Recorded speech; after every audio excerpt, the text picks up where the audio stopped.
계속 가중되고 있습니다. 3년 동안 코로나가 계속 되다가 금년 말에는 독감까지 유행을 하고 있습니다. 게다가 불경기 그리고 한파까지 겹쳐가지고 사중고에 이런 어려운 시간을 보내고 있습니다. 그런데 이렇게 어려운 상황 가운데에서도 장사를 잘해서 돈을 많이 버는 그런 장사꾼들이 있답니다. 누구냐 하면은 영광굴비 장사꾼입니다. 하늘에는 영광, 땅에는 굴비. 저렇게 용달차에 굴비를 싣고 다니니까 사람들이 웃으면서 즐거운 마음으로 굴비를 많이 구입해 주고 있습니다. 또 다른 장사꾼은 군밤 장사꾼입니다. 교회 앞에서 군밤을 구워서 파는 군밤 장사꾼이 있었는데 군밤을 구워가지고 하얀 봉지에 담아서 이렇게 팔고 있습니다. 예배를 다 마치고 교회당을 나오던 목사님과 장로님들이 군밤을 발견하고는 다가가서 이거 한 봉지 얼마입니까? 하고 묻습니다. 그러니까 그 군밤 장수가 말하기를 고요한 밤은 5,000원, 거룩한 밤은 10,000원, 어둠에 묻힌 밤은 3,000원입니다. 왜 어둠에 묻힌 밤은 3,000원이요? 그러니까 좀 까맣게 많이 탔거든요. 그러니까 목사님과 장로님들이 껄껄껄껄 웃으면서 고요한 밤, 거룩한 밤 모두 다 2봉지씩 주세요. 성탄 선물입니다. 그래서 군밤을 많이 팔았다는 이야기입니다. 예수님을 가까이 하면 복을 받습니다. 예수님은 하나님의 지혜라고 고린도전서 1장 24절에 말씀하고 있습니다. 오늘은 우리 구주 예수님이 나신 날입니다. 옆에 계신 분들과 반갑게 인사 나누겠습니다. 오늘은 예수님 나신 날입니다. 오늘은 예수님 나신 행복한 날입니다. 예수님이 나셨다. 어디에 나셨는가? 다윗의 동네에 나셨다. 그렇게 가르쳐주고 있습니다. 다윗의 동네에. 다윗의 동네란 베들레헴을 가리키는 또 다른 표현입니다. 왜 굳이 이 말씀을 하느냐 하면은 예수님의 탄생은 역사적 사실이라는 것을 우리에게 알리기 위하여서 다윗의 동네, 그 구체적인 장소를 명시하는 겁니다. 그리스 신화에 나오는 제우스나 헤라클레토스나 그런 신화 전설의 이야기가 아닙니다. 요즘 초등학생들, 중고등학생들은 예수님 이야기를 무슨 신화나 전설처럼 생각을 해요. 몇 년 전에 예루살렘에 갔는데 어느 교회에서 중고등부 학생들이 성지순례를 왔습니다. 그리고 그 예루살렘 성 흰놈 골짜기 맞은편에 가면은 감람원이 있거든요. 그 예수님이 밤새워 기도하셨던 그 장소입니다. 거기에서 우리 한국에서 온 중학생들을 만났는데 그 애들이 뭐라 그런지 아십니까? 와, 진짜네. 진짜네. 전부 다 하는 말이 그게 무슨 말이냐 하면은 성경 이야기는 진짜라고 생각을 안 한 거예요. 그냥 신화로 생각하고 전설로 생각을 하고 교회에서 교회 다니는 사람들이 그냥 하는 그런 이야기인 줄로만 알았지 역사적 사실이라는 것을 안 믿는 중고등학생들이 대다수입니다. 예수님 이야기는 신화가 아닙니다. 전설이 아닙니다. 역사적 사실입니다. 베들레헴 다윗의 동네에 아기 예수님이 태어나셨다는 사실입니다. 예수님은 우리와 같은 살과 피를 가지고 태어나셨습니다. 사실 그날 밤에도 세상에는 수많은 아이들이 태어났습니다. 예수님만 태어난 거 아닙니다. 지구상에 많은 신생아들이 태어났습니다. 그러나 아기 예수님의 탄생은 단순히 새로 태어난 아이 숫자 하나를 더하는 사건이 아닙니다. 예수님의 탄생은 선지자들을 통하여 하나님이 말씀하신 약속이 이루어진 사건이었습니다. 예수님이 오시기 약 700년 전 미가라고 하는 선지자가 예언을 했습니다. 베들레헴 에브라다야, 너는 이스라엘 가운데에서 결코 작지 않은 고을이다. 너에게서 메시아가 날 것이기 때문이다. 그렇게 미가서 5장 2절에 하나님의 말씀을 받아서 예언을 하였습니다. 메시아는 베들레헴에서 태어날 것이다. 그렇게 예언을 했는데 그 예언대로 다윗의 동네 베들레헴에서 아기 예수님이 태어나셨다는 사실입니다. 무슨 뜻입니까? 예수님은 우연히 태어난 그런 아기가 아니고 하나님의 약속을 따라서 태어난 하나님의 메시아요, 우리의 구원자이다. 이것을 알게 하고 확신하게 하고 믿게 하기 위하여 이 말씀을 우리에게 하고 있는 것입니다. 다윗의 동네에 태어난 아기, 그리고 화려한 저택방에 누워있는 아기가 아니라 강보에 쌓여 말구유에 누워있는 아기가 하나님이 보내신 메시아다. 그 아기를 보고 경배하여라. 그렇게 목자들에게 말씀하셨고 지금 성탄 예배를 드리는 우리에게 성령님이 말씀하고 있는 것입니다. 아무에게나 경배하지 말고 신천지 이만희나 하나님의 교회 안상훈 같은 그런 사람에게 경배하지 말고 베들레헴 말구유에 태어나신 아기 예수님, 그 예수가 너희를 위한 구주이다. 그에게 경배하라고 천사가 우리에게 일러주고 있는 것입니다. 두 번째는 언제 태어나셨는가? 오늘 말씀을 보면은 오늘 너희를 위한 구주가 나셨으니 그리스도 예수라. 오늘이라고 말씀하고 있습니다. 이것은 단지 2022년 전 과거의 그 어떤 특정한 날짜를 가리키는 뜻이 아닙니다. 마음이 가난하고 겸손하고 온유한 사람에게는 모든 날이 오늘입니다. 은총의 날입니다. 하나님 앞에서 밤에 양을 치던 목자와 같이 메시아를 기다리며 기도하던 시몬과 안나와 같이 가난하고 애통하고 온유하고 의에 줄인 마음으로 예수님을 인격적으로 만나는 모든 심령의 날은 항상 오늘이 되는 것입니다. 왜냐하면 하나님은 살아계신 하나님이시요 영원하신 하나님이시기 때문입니다. 그리고 우리는 영원히 오늘을 살기 때문입니다. 아기 예수님은 강부에 쌓여 구유에 임재하셨습니다. 구유란 무엇입니까? 문자적으로는 짐승의 밥그릇입니다. 여물통입니다. 그런데 영적으로는 가난한 마음, 애통하는 마음, 온유한 마음, 의에 줄인 마음을 의미합니다. 말구유에 임하신 아기 예수님은 오늘도 말구유와 같은 그런 겸손하고 온유하고 가난한 심령에 임재하시는 것입니다.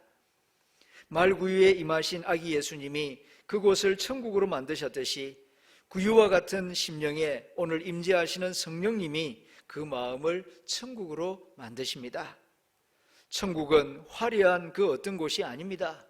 예수님이 머무시는 그곳이 바로 천국이기 때문입니다. 세 번째, 예수님이 뭘 하려고 이 세상에 태어나셨습니까? 뭘 하기 위하여 이 세상을 찾아오신 것입니까? 구원하기 위하여. 구원하기 위하여 예수님이 이 땅을 찾아오신 것입니다. 오늘날 다윗의 동네에 구주가 나셨으니, 구주, 구원자라는 뜻입니다. 구세주, 세상을 구원하는 메시아라는 뜻입니다. 여기에 예수님이 이 세상을 찾아오신 목적이 분명히 나타나고 있습니다. 하나님의 아들 예수님이 이 땅을 찾아오신 목적은 심판하기 위해서가 아닙니다.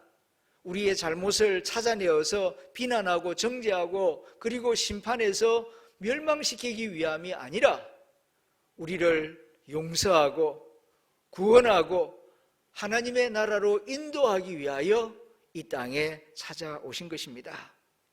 그래서 사도 요한이 증거합니다.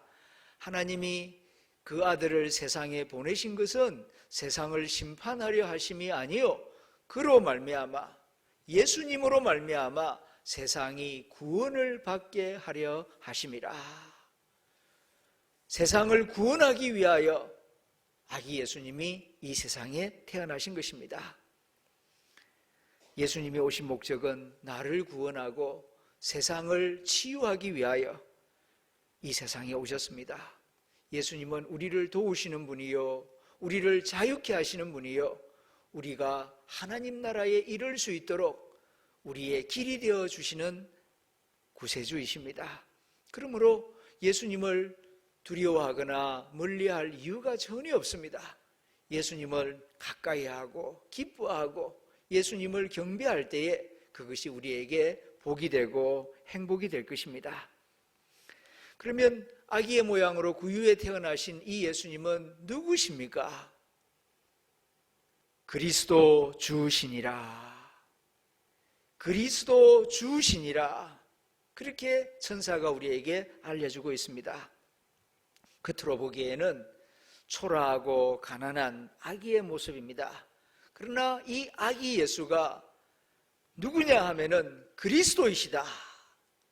그리스도라는 말은 헬라어입니다.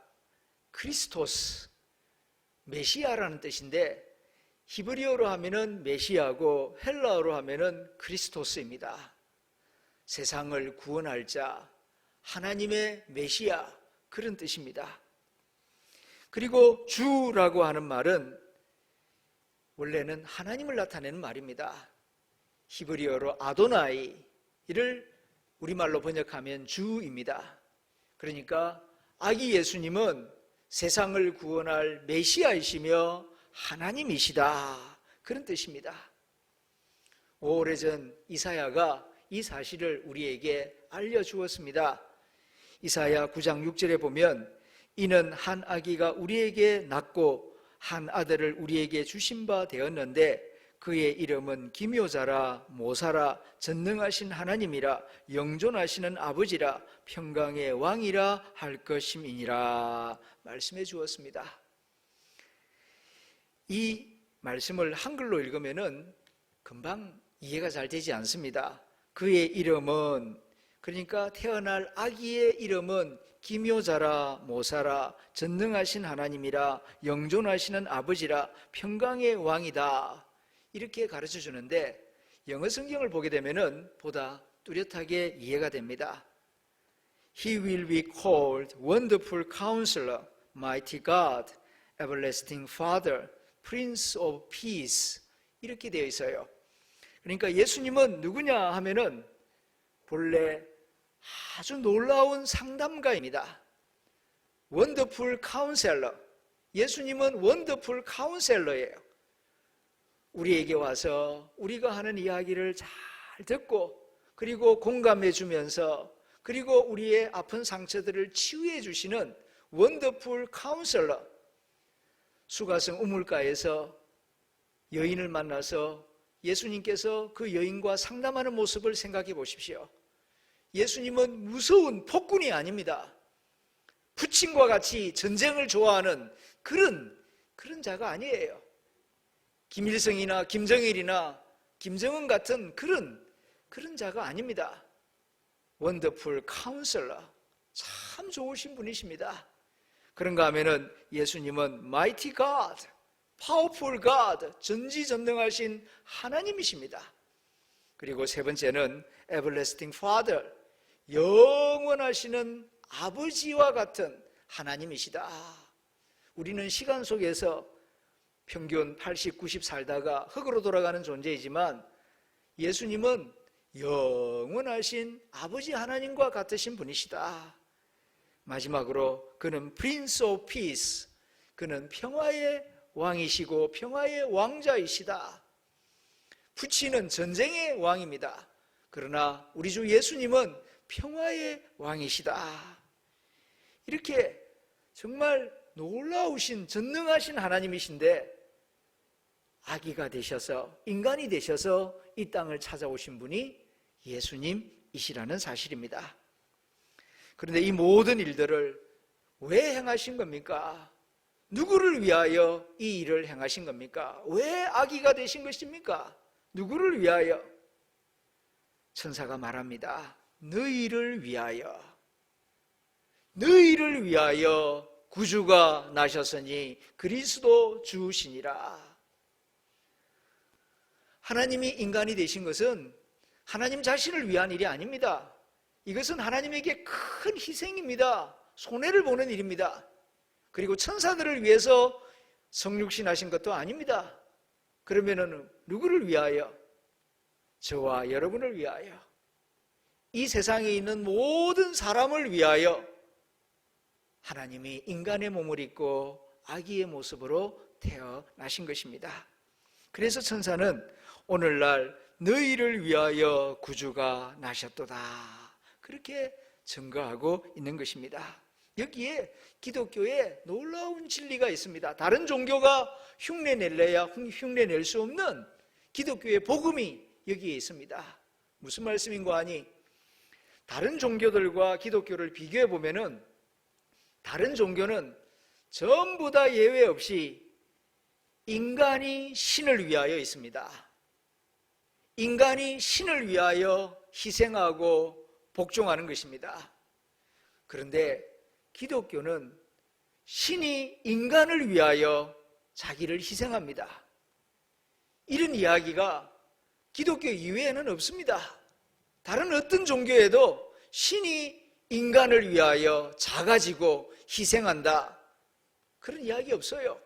그런데 성경이 증거하는 하나님은 창조주가 피조물을 위하여, 영원하신 하나님이 시간 속에서 살아가는 인간을 위하여, 의로우시고 거룩하신 하나님이 죄인인 인간을 위하여 자기를 희생하셨습니다. 여기에 복음이 있고 기독교의 능력이 있는 것입니다. 성탄절은 창조주 하나님이 우리 인간을 구원하기 위하여 연약한 아기의 모습으로 태어나신 날입니다.